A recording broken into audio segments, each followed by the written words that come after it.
Jacques Attali est cette semaine l'invité de l'épreuve de vérité. Bonsoir. Bonsoir. Et merci d'être avec nous donc à ce rendez-vous de Public Sénat avec l'AFP, avec les Échos et Radio Classique. Vous êtes avec nous à un moment où vous avez décidé de quelle manière de faire entendre votre voix dans le débat présidentiel, Jacques Attali. Et donc vous répondrez au cours de cette émission à 3 grandes questions. D'abord, le pire attend les Français. À vous lire avec François Fillon. Est-ce que vous n'êtes pas dans la caricature? Vous répondrez à Jean-Francis Pécresse. Ensuite, comment pouvez-vous imaginer une primaire allant de Macron à Mélenchon? Vous la jugez possible, souhaitable? Marc Préel de l'AFP vous interrogera à ce sujet. Enfin, que proposerait aujourd'hui une commission Attali pour la croissance? Michael Zamès vous le demandera, alors que vous développez, vous, vos idées pour sortir de l'impasse et vous encouragez par ailleurs les acteurs d'un monde meilleur avec la fondation que vous présidez, Positive Planète. Mais d'abord, Jacques Attali, une question d'actualité. Manuel Valls, on l'a suivi ces derniers jours, a mis en scène sa stratégie de la tension avec François Hollande. Est-ce qu'on peut parler de crise de régime? On aurait pu parler de crise de régime si le Premier ministre avait démissionné ou s'il s'était présenté en essayant de rester Premier ministre, mais il ne l'a pas fait, donc tout ça est pour l'instant une tempête dans un verre d'eau. Mais quand même, personne n'est dupe quand même de cet apaisement qui a été annoncé avec ce déjeuner en tête-à-tête à l'Élysée. On sait que Manuel Valls n'a renoncé à rien. Est-ce que la guerre quand même est déclarée toujours? Vous savez, à droite, on a connu ça aussi, une bataille entre les différents candidats possibles à l'élection présidentielle. Il y aura la même chose à gauche, qui a déjà commencé entre tous ceux qui sont candidats à gauche à l'élection présidentielle. Ça rejoint votre question précédente. Oui. Est-ce qu'il y aura une primaire de toutes les gauches? Et moi, je peux vous dire, elle aura lieu. Alors, on en parlera. Mais là, on parle quand même du duo de l'exécutif. Oui. Hein. La plus importante, c'est qu'ils se concentrent sur l'exercice de leur métier, comme Premier ministre et comme Président de la République. C'est très important. C'est d'ailleurs aussi un obstacle pour moi, pour voir l'un ou l'autre devenir candidat à l'élection primaire en restant dans leurs fonctions. Oui. Parce que l'élection primaire, on l'a vu avec les candidats de droite, ça prend beaucoup de temps. Et Oui. c'est très difficile d'être président de la République ou président de la République. Vous avez entendu, vous avez lu encore dimanche, bien sûr, c'est l'interview qui a tout accéléré, Manuel Valls qui envisageait de se présenter contre François Hollande. Est-ce que ça n'est pas là quand même manqué incroyablement de loyauté? Non, d'abord parce qu'il le dit de façon très transparente, il pourrait très bien le faire. Moi, je n'ai pas d'obstacle à ça, ça ne me paraît pas. Ah bon, alors on vous écoute, tout est normal. Non. Mais, si un homme politique, la moindre des choses, c'est qu'il a envie de devenir président de la République. C'est même la seule fonction vraiment intéressante dans la République. Donc, que Manuel Valls ait envie de devenir président de la République, ça me paraît tout à fait sain. Et en plus, il le dit de façon transparente. Et il n'a pas créé les conditions d'une rupture avant de le faire. Ah bon, vous êtes le premier quand même à trouver ça normal, hein? C'est une façon de défier le président de la République. C'est pas défier. Je veux pas. C'est pas défier. C'est dire qu'il se met sur les rangs pour tous ceux qui seront. Et je vous le dis, la primaire totale aura lieu. Je vais vous dire dans quelles conditions. D'accord. On verra ça dans un instant. Encore une question quand même sur cette crise de régime que vous niez quand même. Ça donne des arguments à la droite. On l'a encore entendu aujourd'hui. Dénoncer l'incapacité de l'exécutif et puis la perte d'autorité du président. Ce sont des faits là que vous contestez également? Le président ne se mêle pas de cette bagarre, il laisse son Premier ministre et les uns et les autres s'exprimer. Je ne pense pas qu'il y a perte d'autorité plus spécialement dans ce cas-là. C'est vrai que tout le monde attend la question de savoir s'il sera candidat ou pas, et donc ça donne un sentiment d'incertitude. Mais enfin, il est encore totalement et de façon pleine et entière. J'ai eu l'occasion de déjeuner avec lui aujourd'hui, président de la République. Il exerce ses fonctions pleinement. Et la République et tous les Français, qu'ils soient de gauche ou de droite, n'ont pas intérêt à ce que le président soit affaibli, surtout au moment où il y a des menaces autour du pays. Vous avez déjeuné avec lui? Pas en tête-à-tête, ne vous inquiétez pas. Je n'ai pas de confidence à vous révéler. Pas de confidence, mais quand même une impression. Vous avez tiré une impression de sa volonté de se présenter ou pas? J'ai tiré la conclusion que le président de la République est président de la République et qu'il fait son métier. Ah bon, d'accord. Quand même, on se dit qu'une telle guerre entre les deux têtes de l'exécutif aurait été impensable du temps de François Mitterrand. Ah, mais vous avez manqué de mémoire, parce qu'elle a eu lieu avec une violence extrême. D'abord, évidemment, sous la cohabitation avec Jacques Chirac et avec Édouard Balladur, puis avec Michel Rocard, c'était pas tendre du tout. C'était même beaucoup plus dur que ça ne l'est aujourd'hui. Oui, mais c'était dur de la part du chef de l'État, à l'encontre du Premier ministre. Là, c'est l'inverse. Voilà, hein. Mais c'est donc, ça indique que, quand même, ce n'est pas tout à fait nouveau. Et on peut en trouver d'autres traces. Il y a eu aussi sous Giscard d'Estaing avec Chirac, qui était d'une extrême violence. D'accord. Bon, on attend maintenant la décision du chef de l'État. Vous avez déjeuné à sa table aujourd'hui, Jacques Attali. Nous étions nombreux. Il s'est amusé comme ça à jouer avec les nerfs de tout le monde. Non, je n'ai pas de confidence particulière à faire. Je suis, pour ma part, convaincu que ce psychodrame va cesser à un moment ou un autre, d'une façon ou d'une autre. Je n'ai pas la réponse, je ne la connais pas, il ne m'a pas fait cette confidence. Mais je crois que le plus important aujourd'hui, c'est qu'en tant que président de la République, il fasse son métier de président de la République et que le candidat, si candidat il y a, s'exprime le plus tard possible. Ah, le plus tard possible. Ça, c'est mon point de vue. D'accord. Il ne nous a pas fait de confidence, mais peut-être que vous lui avez dispensé un conseil ou plusieurs. Ça vous est arrivé déjà? Je l'ai mis sur la place publique. J'ai dit ce qui me paraissait nécessaire, c'est que le président de la République ne soit pas candidat à la primaire du Parti socialiste, primaire qui ne peut désigner que le perdant, puisque cette primaire est étroite, donc comme il y aura d'autres candidats, il ne peut désigner que le perdant, que s'il veut être candidat, il doit être candidat à Urbi et Orbi, c'est-à-dire en tant que président de la République, hors de la primaire, et c'est son droit, et qu'il fasse l'impossible pour faire en sorte qu'il n'y ait une primaire avant le premier tour de l'élection présidentielle de tous les candidats. Sinon, cette primaire aura lieu, quoi qu'il arrive, parce que la primaire de la gauche sera le premier tour de l'élection présidentielle, qui désignera le meilleur candidat de la gauche, mais ça sera complètement idiot, parce que le meilleur candidat de la gauche sera forcément troisième à l'élection présidentielle et il ne gagnera pas. Donc, l'absurdité de refuser une primaire de toutes les gauches, c'est d'assumer que la primaire de toutes les gauches, c'est la primaire perdante du premier tour de l'élection présidentielle. Ok, on reparlera de la primaire et de vos propositions dans un instant, mais d'abord, c'est Jean-Francis Pécresse, le directeur de la rédaction de Radio Classique, que l'on accueille pour la première partie de l'émission. Bonsoir Jean-Francis. Bonsoir Michel, bonsoir Jacques Attali. Alors dans une tribune publiée hier dans Le Monde, vous écrivez que, en substance, si François Fillon était élu président de la République, les Français auraient droit à travailler plus, à plus de précarité et à plus d'impôts. Est-ce que c'est pas un tout petit peu caricatural? On ne vous reconnaît pas dans ce jugement un peu à l'emporte-pièce? D'abord, j'ai pas dit que j'étais contre. Travailler plus, c'est nécessaire. Plus de flexibilité, c'est nécessaire. Et travailler plus longtemps pour retarder la retraite, c'est nécessaire. Je n'ai pas dit que c'était contre. D'autre part, mon raisonnement est plutôt de dire, puisque je m'adresse à la gauche dans cet article, je dis, et je reviendrai sur le programme de François Fillon, je dis, si vous, gens de gauche, vous pensez vraiment que c'est cataclysmique ce qui pourrait arriver avec Fillon, alors créez les conditions pour le battre. Ne vous occupez pas que de vous-même, mais créez les conditions pour pouvoir le battre. Donc vous n'êtes pas cohérent si vous dites à la fois c'est épouvantable ce qui nous attend avec François Fillon, et si vous ne créez pas les conditions pour le battre. Oui, parce alors que maintenant, revenons au programme de François. Dans votre rapport que vous aviez publié en 2008, le rapport pour la libération de la croissance française, vous préconisiez déjà un certain nombre de choses que préconise François Fillon. Absolument. Et je veux dire, je suis entièrement d'accord avec un grand nombre de propositions de François Fillon. Je suis entièrement d'accord avec un grand nombre de propositions de François Fillon. En particulier ce qu'il dit sur la Russie, ce qu'il dit sur l'évolution du travail. Il y a beaucoup de choses sur lesquelles je ne suis pas d'accord. La réforme de l'école, je ne la vois pas comme ça. La réforme de la fonction publique, je ne la vois pas comme ça. Mais enfin, je suis d'accord sur certaines dimensions.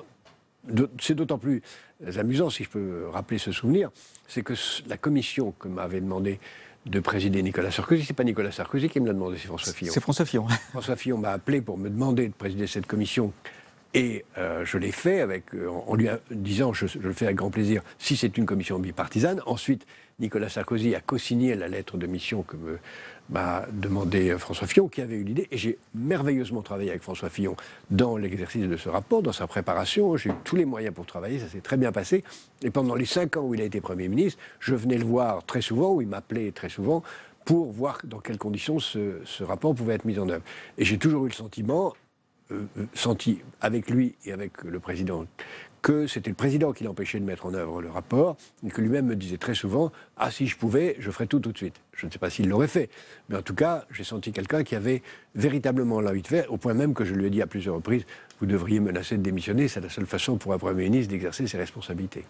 Et alors précisément, qu'est-ce qui vous plaît dans son projet présidentiel? D'abord, je trouve que j'aime le courage, j'aime la méthode d'agir vite. J'ai fait moi-même un programme présidentiel qui est paru il y a quelques mois et on peut comparer ce qui est commun et ce qui ne l'est pas. J'aime la méthode d'agir vite, tout de suite, de faire tout très vite.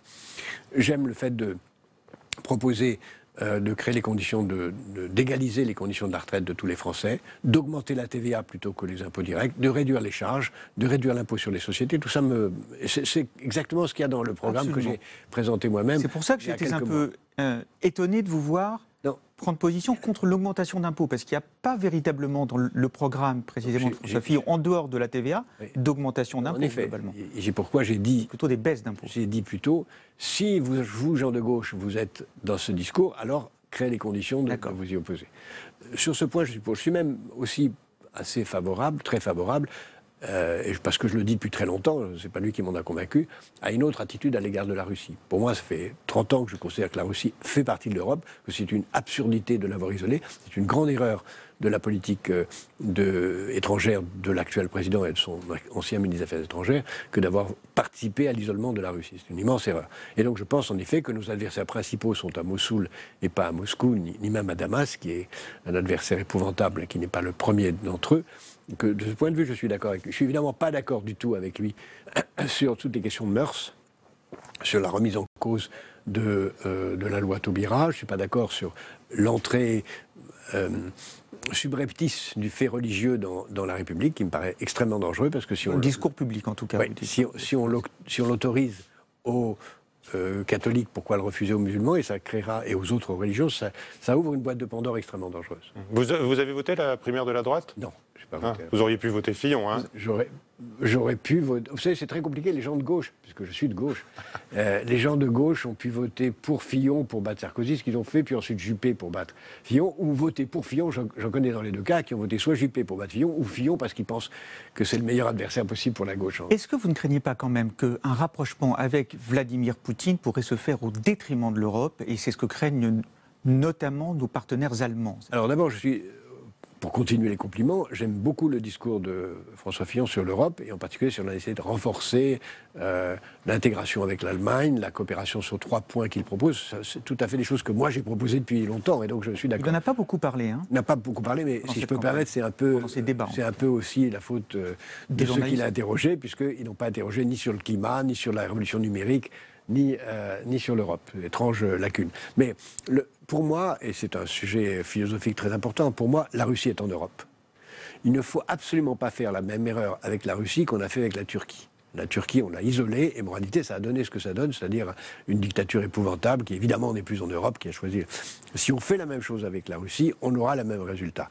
Donc la Russie, pour moi, est en Europe. D'ailleurs, si on reprend les discours de Poutine à son arrivée au pouvoir, il avait même laissé entendre qu'il voulait rejoindre l'Union européenne. Et pour moi, la littérature russe, la musique russe montre que la Russie est une nation européenne. Donc, il ne faut pas opposer la Russie et l'Europe. Et d'ailleurs, l'Allemagne est tout à fait sur cette ligne. Et je pense qu'on a une nouvelle perspective intéressante. Est-ce qu'il faut aller jusqu'à parler avec Assad ? Non, je pense qu'il faut considérer que notre ennemi premier est à Mossoul et que notre ennemi second est à Damas. Mais il ne faut pas parler avec Assad. J'étais à Beyrouth la semaine dernière pour Positive Planet, pour voir tout ce qui se passe avec la tragédie des réfugiés. Je peux vous dire que... Ne pas rouvrir une ambassade, hein, pareil. Pardon ? Non. Rouvrir une ambassade. L'idée de rouvrir une ambassade là-bas. Non, d'abord les conditions de sécurité ne sont pas réunies. Et nous avons un ambassadeur, mais qui n'est pas à Damas. On va revenir aux propositions économiques et sociales de François Fillon. Je vous propose de l'écouter. Parce que hier soir, il a affirmé ce qu'il disait d'ailleurs durant sa campagne, hein, qu'il ne voulait pas amender son projet. Et il a donc réaffirmé qu'il ne bougerait pas. On l'écoute. Je ne suis pas candidat pour m'asseoir dans un fauteuil à l'Élysée et attendre que le temps passe. Je suis candidat pour redresser mon pays. J'ai la conviction que le seul projet qui permet de redresser mon pays, c'est un projet qui, grosso modo, peut se résumer de la manière suivante. Il faut qu'on travaille un petit peu plus parce qu'on travaille moins que tous les autres Européens. Et il faut qu'on dépense un peu moins d'argent public puisqu'on en dépense plus que tous les autres Européens. Donc c'est autour de ce projet-là que je vais continuer d'avancer. Alors, je crois que ce n'est pas tout à fait exact de dire qu'on travaille moins que les autres Européens. Les statistiques se discutent, suivant de savoir compte par heure, etc. Deuxièmement, je crois qu'il y a un débat qu'il faudrait commencer à ouvrir, avec peu de gens ouverts, c'est la question des élections législatives. Parce que le président de la République n'a aucun pouvoir sur les sujets dont il vient de parler. C'est le Parlement qui en décide. Et donc, il est très important de savoir s'il va avoir une majorité. Et avoir une majorité sans négocier, avec des partenaires, il n'y en a qu'un qui l'a fait dans l'histoire récente, c'est François Mitterrand en 1981, quand il avait une majorité écrasante pour un programme décidé à l'avance et qu'on a pu exécuter en 3 mois. Après, plus personne n'a eu cette majorité, il a fallu négocier. Donc je pense que le futur président de la République, qui qu'il soit, Il aura une majorité. Aura besoin de négocier avec ses partenaires. Est-ce que 500 000 postes de fonctionnaires en moins dans les 5 années, est-ce que c'est quelque chose qui est possible ou pas? Parce que vous savez que c'est le grand débat de savoir si c'est réaliste ou pas. D'abord, c'est 500 000 en comptant les collectivités locales. Absolument. Donc c'est impossible sans réformer la Constitution. Parce que la Constitution, dans l'état actuel, ne permet pas au président de la République et à l'État, en général, de toucher au personnel des collectivités locales qui peuvent augmenter les impôts comme ils veulent. Donc ce 500 000 n'a pas de sens, puisqu'il compte 250 000 de collectivités locales sur lesquelles l'État n'aura aucun pouvoir, premièrement. Deuxièmement, il y a des tas de secteurs où il faut augmenter le nombre de personnels, en particulier dans l'éducation et dans la santé et dans la police et dans l'armée. Bon. Donc si vous augmentez ça, où vous les enlevez? Moi je pense que les vrais progrès seront à faire par le numérique, progressivement, mais on ne peut pas, aujourd'hui, dans l'état actuel des besoins en sécurité, en défense, en santé et en éducation, parler d'une telle réduction du personnel. Sauf les collectivités locales sur lesquelles on n'a pas de pouvoir. Voilà, justement. Est-ce que vous avez vu aujourd'hui paraître une étude très importante, catastrophique pour le niveau des écoliers français en maths et en sciences? Pour faire clair, on est bon dernier de l'Union européenne. Absolument. Et on est très très mal classé dans les 50 pays de là encore, dans le rapport... Pourquoi? Dans la proposition de programme présidentiel que j'avais fait au mois d'avril, sous le nom de France 2022, visant à ce qu'on pourrait obtenir en France 2022, j'avais insisté nous avions, c'était un gros collectif, insisté sur comme première réforme, qui n'est pas reprise par François Fillon, la réforme de l'école maternelle pour donner davantage de moyens à l'école maternelle dans les quartiers défavorisés. Ce n'est pas une question de moyens, si j'ai bien regardé l'étude, hein, parce que le nombre d'heures des écoliers français est supérieur à celui de leurs voisins parfois. Non, c'est une question de... Pour moi, tout se joue, et les études sont montrées, celles de l'OCDE, PISA, celles de l'Institut Montaigne, tous les rapports montrent que tout se joue à l'école maternelle, et qu'un petit nombre de jeunes Français arrivent en primaire en parlant 1500 mots, et qu'un bon tiers, sinon plus, arrive en parlant 300 mots. C'est fini, c'est réglé, et c'est là où se pose le problème. Donc il faut renforcer l'encadrement dans ces quartiers défavorisés pour créer... Mais on a beaucoup de mal à le faire. Oui, parce qu'on ne trouve pas de profs de maths, en particulier de maths d'ailleurs. Absolument. Parce qu'on les paye mal, ils vont vers d'autres métiers, ingénieurs notamment. Qu'est-ce qu'il faudrait faire? Est-ce que la solution, c'est de revaloriser le salaire des enseignants? C'est ça la solution. Nous avons en effet beaucoup de professeurs, mais ils sont mal payés. Les méthodes pédagogiques sont à mettre en cause aussi peut-être? Les méthodes pédagogiques sont à mettre en cause. Il y a aussi des expériences qu'on n'arrive pas à généraliser en France qui sont faites par différents enseignants. On sait très bien ce qu'il faudrait faire, mais on ne sait pas le généraliser. C'est très difficile de changer cette machine. Mais c'est vrai que mettre l'accent sur l'école maternelle, qui n'aura d'impact que dans 10 ans, et c'est pour ça qu'on ne le fait pas, parce qu'on veut des résultats tout de suite, on n'aurait jamais dû faire la réforme des rythmes scolaires qui n'était pas une priorité, ni la réforme du collège qui n'est pas une priorité. Il faut prendre les choses en amont. S'il y a 20 ans, on avait touché au maternel, on n'en serait pas là aujourd'hui. Qu'est-ce que vous retenez de bon du quinquennat de François Hollande? Je retiens de bon la gestion de la politique de défense, qui me paraît vraiment très remarquable. Je retiens de bon la réforme progressive de la formation permanente, même si elle me paraît très insuffisante. C'est la formation des chômeurs qui me paraît une bonne chose. Beaucoup de choses sur les mœurs. La loi sur le mariage pour tous me paraît une avancée sociale qu'on aime ou qu'on n'aime pas, mais qui maintenant est entrée en vigueur dans à peu près tous les pays du monde développés et qui doit rester. Là, voilà, je crois que j'ai dit l'essentiel. Dernière question, Fidel Castro, oui. Pour vous, c'est un tyran ou un héros? C'est un tyran, bien sûr, c'est un épouvantable tyran. C'est un tyran domestique, c'est un tyran... je l'ai rencontré, donc humainement, il était fascinant. Mais ça n'empêche, c'était un horrible dictateur. Alors, comme romancier, je le trouve fascinant. Mais comme homme politique, c'est un épouvantable tyran. Il faut aller là-bas, à ses obsèques? Est-ce qu'il faut que la France envoie Ségolène Royal ou quelqu'un d'autre? Je ne pense pas. Vous ne le pensez pas? Non, je ne pense pas qu'il faut être présent aux obsèques d'un dictateur qui a massacré son peuple. Par contre, je pense que les Américains ont aggravé la situation, qui n'était déjà pas à attendre, en l'isolant. Et que la meilleure solution, c'est celle qu'on a employée à l'égard de l'Espagne, de Franco, dans laquelle on a noyé la dictature espagnole sous les touristes, et le système s'est effondré comme un sucre fond dans l'eau. Voilà. Merci. Merci, Jacques Attali. Alors, on retient de cette première partie, Jacques Attali, que vous ne considérez pas comme Arnaud Montebourg que ce que propose Fillon, ce serait une politique de la terre brûlée thatchérienne, hein? Vous êtes beaucoup plus mesuré. Voilà, vous savez, je ne suis pas manichéen et malgré je suis... c'est Raymond Aron qui disait être de gauche ou de droite, c'est être hémiplégique. Voilà. Merci encore, Jean-Francis. Deuxième partie de l'épreuve de vérité, maintenant, avec Marc Préel de l'AFP qui nous rejoint pour parler justement de la primaire de gauche. L'épreuve de vérité avec l'AFP. Marc. Bonsoir Monsieur Attali. Bonsoir. Alors, vous en avez parlé, vous le proposez aujourd'hui dans Le Monde, dans le journal Le Monde, vous en avez parlé il y a quelques instants sur ce plateau. Vous imaginez en fait une primaire qui rassemble de Mélenchon à Macron. Comment vous pouvez imaginer une seule seconde que ce qui a été refusé depuis des semaines clairement par ces candidats puisse encore se passer? D'abord, il faut que l'opinion publique prenne conscience que cette primaire, je l'ai dit tout à l'heure, aura lieu parce que le premier tour de l'élection présidentielle, c'est une primaire de la gauche, accessoirement, puisqu'ils seront tous là et il y en aura un qui sera évidemment mieux classé que les autres. Donc la primaire de la gauche, même s'ils veulent l'éviter, elle aura lieu à ce moment-là. Naturellement, ça ne désignera qu'un troisième parce que Marine Le Pen et François Fillon seront avant. C'est complètement idiot. Si cette primaire qui aura lieu de toute façon avait lieu avant, dans ce cas-là, eh bien, elle désignerait quelqu'un qui pourrait avoir une chance d'être devant Marine Le Pen et donc on aurait un second tour. Monsieur X contre Monsieur Fillon, ce qui serait quand même plus conforme à l'idée que je me fais de la France. Donc c'est la seule chance de la gauche d'être au deuxième tour. C'est la seule chance de la gauche d'être... Alors ce que les candidats en question ont en tête, c'est je vais avancer tout seul et au mois de février, je fais exploser les autres parce que les sondages vont me mettre en tête et personne n'osera résister à cette question. Si vous restez, vous tuez la gauche, donc je fais campagne tout seul. En février, M. Mélenchon, M. Montebourg, M. Filoche, M. Macron pensent qu'ils auront 15% des voix et que les autres auront 5% et que les autres seront obligés de s'acquitter. Ça ne peut pas se produire, ça. C'est suicidaire. S'ils le croient vraiment, ils n'ont qu'à faire une primaire. Mais il y a déjà des sondages qui donnent des indications précieuses aujourd'hui sur les avantages des uns et des autres, avec des candidats qui se détachent. Notamment, voilà, il y a un sondage aujourd'hui qui donne Macron à 17%, le président de la République est très loin, à 8%. Est-ce que justement, ça ne valide pas ce scénario de dire, tiens, peut-être un des candidats va se détacher, les autres renonceront de fait? Je ne crois pas qu'ils renonceront. Je crois que le Parti socialiste ne peut pas renoncer à avoir son candidat si les autres l'ont. Ça serait suicidaire pour tout le monde, mais il ne renoncera pas. Il ne peut renoncer que s'il y a une primaire des gauches qui désigne un candidat de la gauche, et dans ce cas-là, la famille rassemblée a désigné un candidat. Mais si on va au bout, ils resteront.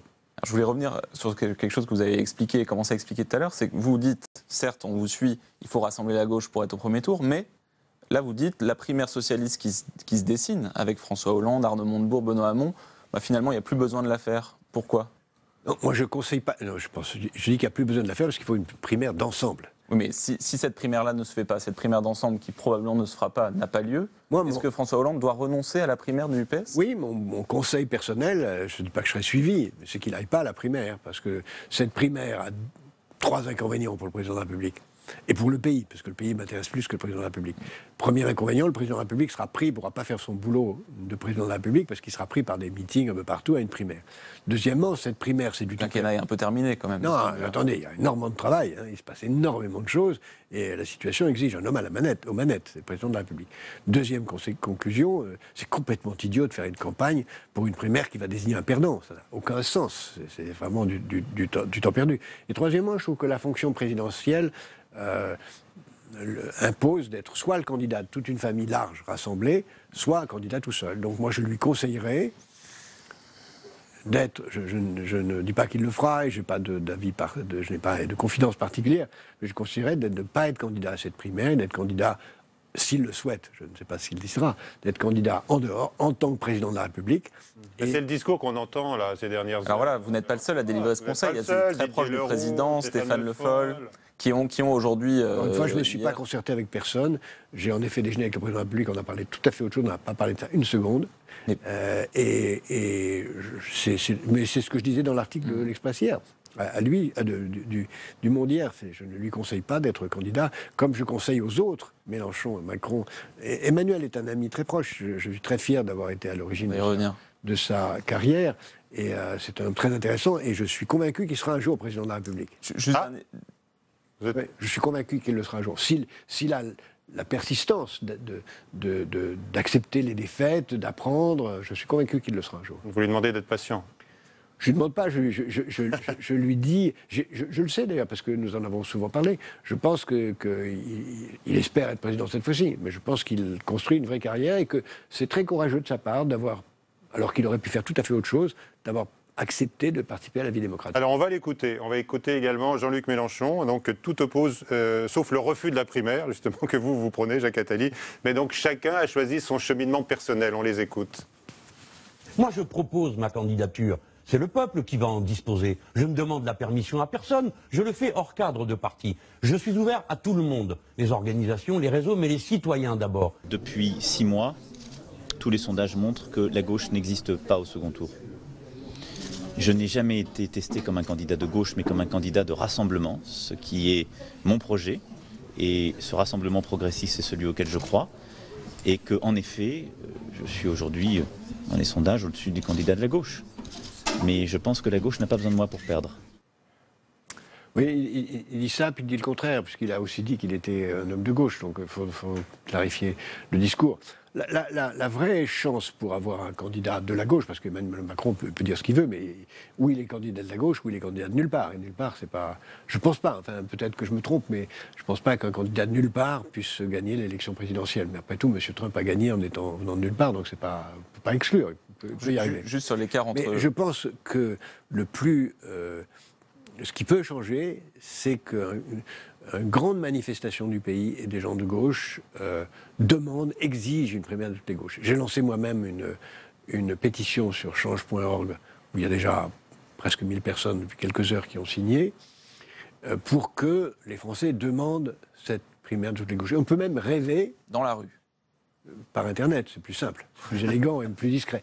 Mais on peut même aussi rêver de l'organiser, cette primaire.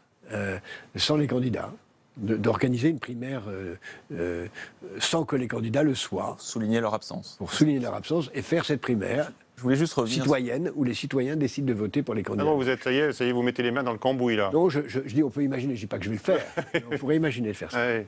Juste pour revenir sur le décalage entre Jean-Luc Mélenchon, ce spectre en fait qui va de Jean-Luc Mélenchon à Emmanuel Macron, vous écrivez aujourd'hui dans Le Monde qu'il n'y a pas autant de différence entre Jean-Frédéric Poisson et NKM et Jean-Luc Mélenchon et Emmanuel Macron. Vous exagérez. Ah non, je crois pas. Je crois vraiment que les différences sont aussi grandes. Jean-Frédéric Poisson, c'est les extrêmes qu'il est. Nathalie Kosciusko, c'est le hasard de la vie qui n'a mis à droite. Elle aurait pu être à gauche, comme Emmanuel Macron aurait pu être à droite. Il est venu à gauche parce Il y a eu beaucoup de choses communes dans les programmes de droite, même s'il y a eu des... Oui, mais il y a aussi beaucoup de choses communes entre les idées de... Alors, qu'est-ce qu'il y a justement entre les idées de Jean-Luc Mélenchon et d'Emmanuel Macron, c'est vrai qu'on a envie de vous entendre. Il y a le refus des injustices, qui me paraît fondamental chez eux, vraiment commun. Il y a la passion pour l'Europe, parce qu'on oublie que Jean-Luc Mélenchon est pro-européen. J'ai souvent débattu avec lui, quelquefois débattu avec lui. Il est pro-européen, il est pour l'euro. Donc ça, c'est quand même un point commun, et c'est des points... Lutter contre les inégalités et renforcer la zone euro, c'est quand même des points fondamentaux autour desquels s'articulent beaucoup de choses communes. Je voulais revenir sur juste une dernière question sur la primaire, qui était... cette primaire, elle a été conçue à gauche par le Parti Socialiste, par Jean-Christophe Cambadélis, pour servir de tremplin à François Hollande, qui était décrédibilisé. De dire, voilà, il va gagner un premier round et ça va le relancer pour la campagne. Aujourd'hui, on voit qu'il est dans une situation difficile. Il y a des sondages qu'il donne à touche-touche avec Arnaud Montebourg. Donc, est-ce qu'aujourd'hui, le fait de renoncer à cette primaire, on va dire socialiste, puisque de fait, il n'y a plus que le PS, c'est pas une façon de reculer en disant « Ah bah, je peux la perdre, je n'y vais pas ». Vous ne soyez pas amnésique. Les sondages de M. Trump, les sondages du Brexit ou les sondages de M. Fillon conduisent à ceux qui ont les plus mauvais sondages à avoir les plus grandes espérances. Au minimum, c'est pas gagné. Personne aujourd'hui ne peut dire c'est gagné à 100% pour François Hollande. Les mauvais sondages sont une source d'espérance. Les hommes politiques le voient comme ça aujourd'hui. Est-ce que votre proposition n'arrive pas trop tard aujourd'hui? On a l'impression qu'effectivement, votre idée ne pourra jamais... Oui, ou peut-être trop tôt. Trop tard? Non, peut-être trop tôt, ou assez tôt pour que... Moi, je crois beaucoup que l'opinion publique peut leur imposer. La bataille des égos est un suicide pour la gauche. La bataille des égos est un suicide pour la gauche. Et si ensuite M. Fillon l'emporte et que la gauche proteste contre la politique qu'il mène, on pourra très facilement leur dire « c'est votre faute ». Si vous aviez créé les conditions d'une vraie primaire, ce ne serait pas arrivé. La gauche portera la responsabilité des reproches qu'elle fera au président de la République de droite. C'est entièrement de sa faute. Donc ça, c'est quand même un argument très lourd. On parlait d'Emmanuel Macron, ça a été votre collaborateur, on peut dire. Oui, absolument. Comme François Hollande le fut. Oui. Et est-ce que... C'est ironique, sur lui, il a été mon collaborateur dans une commission initiée par François Fillon. Vous voyez, le monde est minuscule. Qu'est-ce que je peux dire de lui? Qu'est-ce que vous voulez dire de lui? Je vous dis, c'est un garçon remarquable, très intelligent, plein de promesses. J'ai dit à la fois des choses favorables et des choses dures sur lui, que je lui ai d'ailleurs toujours dit en privé. Je crois que je persiste à penser qu'il faut un programme pour être candidat au présidentiel, un programme clivant, qui dit ce qu'il veut, qui ne dit pas je suis au milieu, je suis nulle part. C'est trop flou aujourd'hui, Emmanuel Macron? C'est encore incertain. Moi, je n'ai pas encore lu son livre. Je suppose qu'il y a des choses dedans qui précisent les choses, mais pour l'instant, je ne vois pas un programme. Et un programme, forcément, ça vous fait des ennemis, des gens qui ne sont pas d'accord, mais des gens qui sont d'accord. Il faut qu'on se batte pour quelque chose. Pour la Fondation Positive Planète, nous travaillons dans l'intérêt des générations suivantes. Un président de la République, pour moi, c'est quelqu'un qui travaille dans l'intérêt des générations suivantes. Il a cette seule fonction. Qu'est-ce que je fais pour le pays, pour les générations suivantes? Et de ce point de vue, Emmanuel Macron est le seul de tous les hommes politiques aujourd'hui qui sera là dans 30 ans, vraisemblablement. Et au plus haut, hein, si on vous suit. Vraisemblablement, il peut l'être en tout cas. Donc il est mieux placé que les autres pour parler au nom de ce que sera la France en 2040. J'aimerais qu'il le fasse. C'est quoi la France de 2040 ? Où je voudrais qu'elle aille, qu'est-ce que je fais pour ça, et qu'il propose des choses ambitieuses, et c'est ça à mon avis que j'attends de lui. Voilà. Vous disiez qu'il l'a dit lui-même, hein, qu'il n'était ni à gauche ni à droite, etc. Est-ce qu'il n'y a pas un espace au centre pour lui, notamment après la défaite d'Alain Juppé? La France est ainsi faite qu'il n'y a pas ce genre d'espace. Il n'y a pas de centre en France? Le centre, François Mitterrand disait, une jolie formule qui, à mon avis, est encore vraie, le centre, regardez au fond de la classe à droite. Voilà. Donc je ne crois pas, mais peut-être va-t-il me faire mentir par son succès. Il ne faut pas exclure, parce qu'il y a un autre argument qui me fait penser qu'il a des chances, y compris dans une stratégie du vide, du néant programmatique. C'est que les Français rêvent de se débarrasser de leur classe politique. Ils ne veulent plus de ces gens-là. Donc, alors on ne peut pas dire que François Fillon soit nouveau, et on ne peut pas dire que Marine Le Pen, qui a hérité de son père, soit nouveau. Donc la chance d'Emmanuel Macron, c'est d'incarner le nouveau. Et donc, il peut jouer une stratégie de communication qui est de dire, je suis nouveau, je n'ai pas besoin de programme, mon seul programme, c'est que je suis nouveau, je n'ai pas de casserole, je n'ai pas d'héritage, je n'ai pas de passé. Ça peut marcher. Je serais déçu pour mon pays que ça marche, parce que ça voudrait dire que l'image suffit à définir un projet. Et j'aimerais que je n'aimerais pas que ce soit vrai. Ça ne veut pas dire que je ne souhaite pas que Emmanuel Macron gagne, je souhaite qu'il gagne. Plus tard. Plus tard. Non, pas forcément. Avec un programme. Avant 30 ans? Non, pas du tout. Si nous apprenons dans 10 minutes qu'il a un programme très ambitieux, je le soutiendrai. D'accord.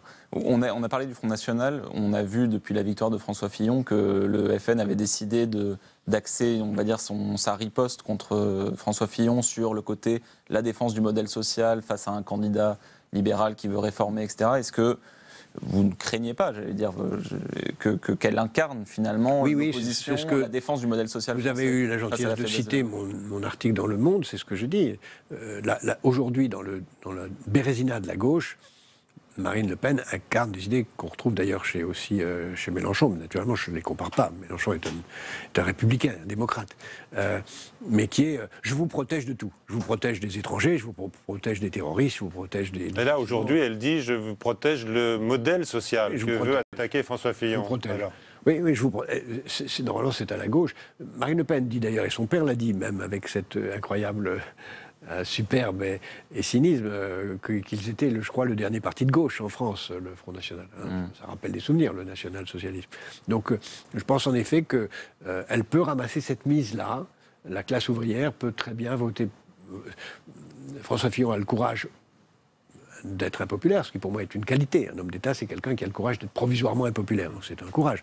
Mais il ne l'a pas cherché, attendez. Mais si vous cherchez, si vous vous opposez aux fonctionnaires, aux retraités, et à ceux qui payent des impôts, petits impôts parce qu'ils payent la TVA, ça fait du monde. Hein. Et donc celui qui va dire j'évite tout ça, même si c'est absurde, c'est pas possible, parce que nous avons des dettes et qu'il faut les réduire, que les taux d'intérêt remontent et que le prix de la dette va augmenter, eh bien ça peut attirer des sirènes assez nombreuses. Ça peut être la sirène. Est-ce que vous conseilleriez à François Fillon justement d'élargir sa base électorale par rapport à celle qu'il a portée en tête de la primaire de la droite? Est-ce qu'il peut le faire avec le programme qu'il a, la France périphérique, comme on dit? Je pense qu'il va le faire, inévitablement. C'est-à-dire qu'il va inévitablement donner parce qu'il connaît bien la France, il est né député depuis longtemps, s'intéresser aux plus faibles. Et je crois qu'il le fera. Il a déjà atténué certaines mesures en matière de santé. Et toutes ces mesures anecdotiques qui ne relèvent pas du niveau de la présidence de la République, ce qui compte, c'est donner une image d'empathie, d'intérêt,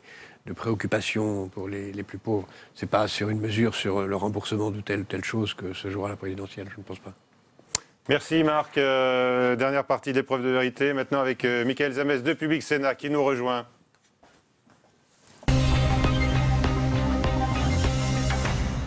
Bonsoir Michael. Bonsoir Michel, bonsoir Monsieur Attali. Bonsoir. Alors, une commission Attali aujourd'hui, elle proposerait quoi pour libérer la croissance ?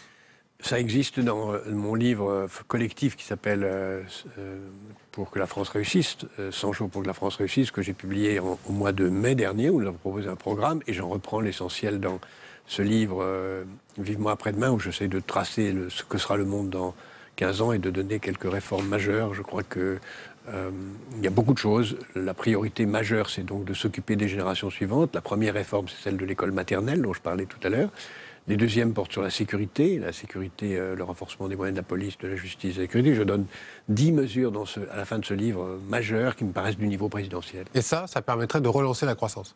Entre autres, c'est pas seulement la croissance où il faut relancer la croissance. Vous savez, je suis convaincu que la France peut et doit être la première puissance de l'Europe au XXIe siècle. Pour eux, il n'y a pas de problème, pas d'ambiguïté. Ça passe forcément pas, parce qu'on ne parle que de ça, de cette croissance, ça ne passe que par ça ? Oui, enfin, ça passe par une croissance différente, parce que la croissance est la condition de l'emploi, mais la croissance, ça ne veut pas dire la croissance qui gaspille, consomme. La croissance peut se faire par le recyclage. Le recyclage des déchets va être un élément absolument essentiel de l'avenir. Une économie de croissance peut être une économie durable, ce que moi j'appelle une économie positive, c'est-à-dire une économie qui pense à protéger l'avenir. Oui. Vous avez vu, Jacques Attali, tous les mois, on regarde à la loupe le chiffre à la virgule près, 1,3, 1,4, 1,5. Elle ne dépassera plus jamais cette courbe. Aujourd'hui, la croissance, on dit que ça ne dépassera plus 1,5. Quand on regarde, en Europe, en tout cas. Quand on regarde à l'échelle mondiale, il y a beaucoup d'énigmes sur cette question et beaucoup de théories. En particulier, certains grands économistes américains ont fait une théorie de la stagnation séculaire qui devrait nous emporter. Moi, je ne crois pas. Je crois au contraire qu'aujourd'hui, nous sommes à la veille de la reprise forte d'une vague de croissance qui est liée au progrès technique, qui est incroyable, immense, d'une puissance énorme, qui est un tsunami qui va nous emporter. Mais dans combien de temps ? Parce que...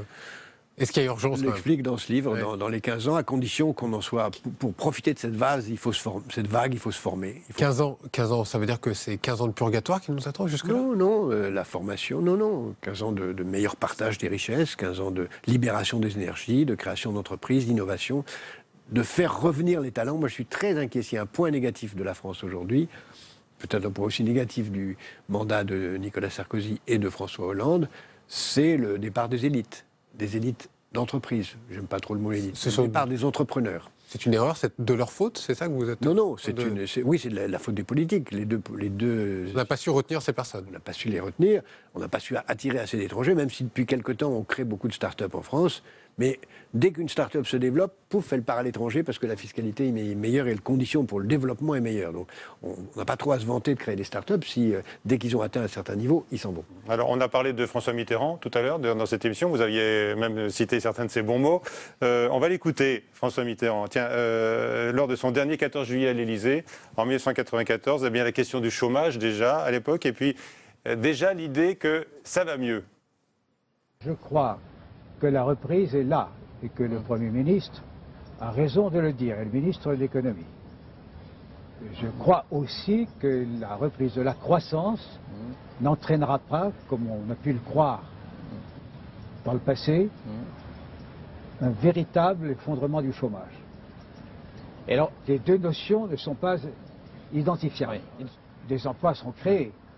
Simplement, la résorption du chômage ne suivra pas automatiquement. Il ne faut pas vivre dans cette illusion. Il faut donc inventer d'autres formes d'emploi. Déjà à l'époque. C'est très vrai. Il avait raison sur la croissance, parce que 2 ans plus tard, il y a une formidable croissance qui a bénéficié à Lionel Jospin, Premier ministre. M. Juppé ne l'a pas vu et a fait la dissolution. Enfin, M. Chirac a fait la dissolution, mais la croissance a profité à Lionel Jospin, qui, à mon sens, n'a pas utilisé autant qu'il aurait pu ses bénéfices. Mais c'est vrai que le lien entre croissance et emploi a changé et qu'aujourd'hui, tout passe par la formation. La formation initiale, la formation permanente. Une des réformes très importantes que je propose dans ce livre, c'est de former tous les chômeurs à des métiers nouveaux. Il faut bien se rendre compte que dans 15 ans, au moins la moitié des métiers qui existent aujourd'hui auront disparu. Et donc c'est très important de former les gens à de nouveaux métiers. Très important. Jacques Attali, Parce qu'il y aura, non seulement la moitié aura disparu, mais une autre moitié sera apparue. Ce n'est pas seulement des métiers qui disparaissent, c'est d'autres qui apparaissent. Dans votre livre, page 99 pour être très précis, l'espérance d'une mondialisation heureuse n'est plus crédible. Absolument. Est-ce que ça veut dire que la mondialisation, c'est forcément malheureux? Non, non, non, non. L'espérance béate d'une mondialisation qui par nature serait heureuse n'est pas vraie. Parce qu'il y a beaucoup de bénéfices très importants, en particulier le fait que la classe moyenne a augmenté, que le nombre de pauvres a baissé. Mais les conséquences négatives sont énormes. Et donc, il ne faut pas revenir sur la mondialisation, il faut la corriger massivement, parce que la fermeture des frontières serait bien pire que la... Parce qu'on entend ce que certains partis politiques surfent sur cette anti-mondialisation. Oui, bien sûr. Mais... sur ce côté très malheureux aussi. Bien sûr. La concentration des richesses est une catastrophe. La concentration du pouvoir, l'abolition de toute réalité de la démocratie, parce que quand le marché domine, ce qui est le cas, et que le marché est mondial, la démocratie est locale, la démocratie n'existe plus. Et aujourd'hui, c'est pour ça que la politique n'attire plus des tas de gens, c'est que le pouvoir politique n'a presque plus de pouvoir sur la... Vous parlez également de l'argent. L'ennemi, c'est toujours la finance? Disons, la finance est un outil. Quand la finance est un outil, donc c'est positif, mais quand l'outil prend le pouvoir, alors ça devient un ennemi. Donc il faut que l'outil reste un outil, et quand il est un outil, c'est génialement utile. Moi, l'ONG que je développe, la Fondation... Donc, François Hollande avait raison à l'époque au Bourget quand il avait dit que l'ennemi, c'était la finance? Disons que l'ennemi, c'est la finance quand elle est au pouvoir et que la finance est un formidable outil de la démocratie, quand elle est au service de la démocratie. Comment vous faites, vous, avec justement votre fondation, on en parlait tout à l'heure, pour aider ceux qui œuvrent à un monde meilleur et qui ont besoin d'argent ? Je suis pas comme beaucoup d'autres, comme toutes les grandes fondations américaines. Nous mettons l'argent au service de l'intérêt des générations suivantes. Nous mettons l'argent au service de l'environnement, au service des entrepreneurs. Par exemple, nous avons des programmes en France où on aide les gamins des quartiers à se former pour créer des entreprises. Ça marche très bien, c'est très utile. On fait ça un peu partout à travers le monde. Je vous ai dit, je rentre de Beyrouth où on aide les Libanais et les communautés syriennes à le faire. Ça fonctionne très très bien un peu partout à travers le monde. Donc l'argent peut être très utile s'il est mis au service d'une cause et pas au service de lui-même. Les classes populaires et les classes moyennes, on a vu par exemple que pour cette primaire de droite, elles se sont peu déplacées, très très peu. En France, qui parle le mieux selon vous à cette classe populaire et moyenne ? Front National pour l'instant. Parce que c'est lui qui explique la désespérance, la prolétarisation, les dangers, et qui flatte les perspectives face aux menaces. Tant que quelqu'un vous dit ce que dit le Front National, c'était mieux avant, il attire. Il faut réussir à montrer que ça peut être mieux demain ou après-demain. Vous en parlez dans un chapitre qui s'appelle Colère. Est-ce que ça veut dire que vous craignez une forme de révolte, une forme de révolution de cette classe populaire et moyenne ? C'est certain. Nous sommes au bord de révolution. Elle aura lieu peut-être dimanche prochain en Italie. Avec un référendum pour Matteo Renzi ? Contre Matteo Renzi, si le vote a lieu, elle va avoir lieu. Si vous avez peur de la sortie de l'euro, de la France, là, on se pose la question gravement pour l'Italie, bien sûr. Et là, ce serait le système qui exploserait. Exactement. Je trouve que d'ailleurs, on n'est pas assez conscient de ce risque énorme. C'est que si le référendum se passe mal et si ensuite l'Italie gère mal la remise en état de son système bancaire, l'euro peut exploser. Bon, je pense qu'on a des solutions. Il faudra que l'Italie nationalise en 3 minutes et demie son système bancaire, ce qui est faisable. Ce qui est lourd, mais ce qui est faisable, qu'on ferme un peu les yeux sur les violations des traités européens dans ce cas-là, et on peut s'en sortir. Mais enfin, attachez vos ceintures quand même. Les risques de crise sont aussi là. C'est-à-dire quand vous parlez du système bancaire espagnol, du système bancaire italien, premier signe d'une crise majeure qui pourrait encore arriver. Absolument. Avec votre fondation, vous allez bientôt remettre des prix à des jeunes qui agissent pour un monde meilleur, je le disais tout à l'heure. Vous avez des exemples à nous donner ? Nous remettons des prix le 7 décembre. Tous les ans, on fait ça. Et cette année, on remet en effet des prix à des gens formidables, à des jeunes qui travaillent par exemple au Japon, à proximité de Fukushima, pour remettre en état l'économie de ce pays. Dans les quartiers en France, on met un prix à 2 jeunes qui sont partis de rien et qui ont créé une marque de mode remarquable, à des jeunes qui sont également au fin fond du Sénégal. Comment vous les dénichez ? Vous allez les trouver comment ? Nous avons des équipes sur le terrain et grâce à nos mécènes, les grandes entreprises ou les institutions internationales qui nous aident, on les trouve, on les aide et on est très fiers de faire ça. Je vous dis que moi, je n'ai pas plus de grande joie que d'aller les voir sur le terrain. Donc pour avoir une vision positive de la planète aujourd'hui, malgré ce que vous écrivez sur la Oui, parce mondialisation, que il faut vivement regarder les après-demain, jeunes. ça veut dire que demain, ça va être compliqué? Ça veut dire que après-demain peut être magnifique si on a le courage de regarder plus loin que ce bout de son nez. Et en effet, venez regarder Positive Planète, notre site, donnez-nous plus de moyens. Ah, vous avez besoin d'argent aussi pour le Comme mettre. tout le monde. Il est bien redistribué utilement. Comme tout le monde a besoin d'argent de façon totalement transparente et tous les dons sont utilisés. Pour 15 €, on donne une santé, une mutuelle de santé à une famille à Madagascar. On change sa vie, ça vaut la peine. Voilà. Merci. Ben, on représente le Voilà. livre. Jacques Attali, vivement après-demain chez Fayard. Merci d'avoir été avec nous, Jacques Merci. Attali. Merci beaucoup, Michael. Bonsoir à tous et à la semaine prochaine.